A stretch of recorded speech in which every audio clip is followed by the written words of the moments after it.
এ তোর রান্না বান্না কমপ্লিট? হ্যাঁ, রান্না বান্না আজকে পুরো কমপ্লিট। কি রেঁধেছিস? কি রান্না করেছি? হ্যাঁ। দেখবে কি রান্না করেছি? হ্যাঁ দেখবো তো। আজকে একদম মনের মতো রান্না হয়েছে। দেখা।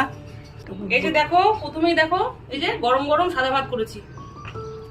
ভাতের থেকে না একদম ধোঁয়া উঠছে, দেখো। আচ্ছা, আর কি করেছিস? এই যে দেখো, মূলো করেছি, মূলো ছেচকি। সেই বন্ধুরা তোমরা কি বলো এটাকে জানি না, আমরা এটা প্রথমে মূলোটাকে ছোট ছোট করে কেটে নিয়ে তারপরে কালো জিরে ফোড়ন দিয়ে ধনে পাতা দিয়ে এই রেসিপিটা করি। খেতে না খুব ভালো লাগে খেতে।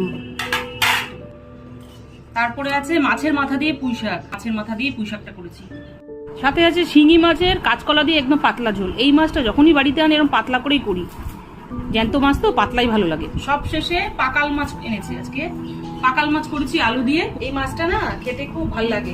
এই মাছটা একটু মাংসের মতো করে রান্না করতে হয়, একটু মাখা মাখা করে করতে হয়। এই যে আলু দিয়ে একদম মাখা মাখা করে করেছি, মাখা কষা কষা মাংসের মতো করেই করতে হয়।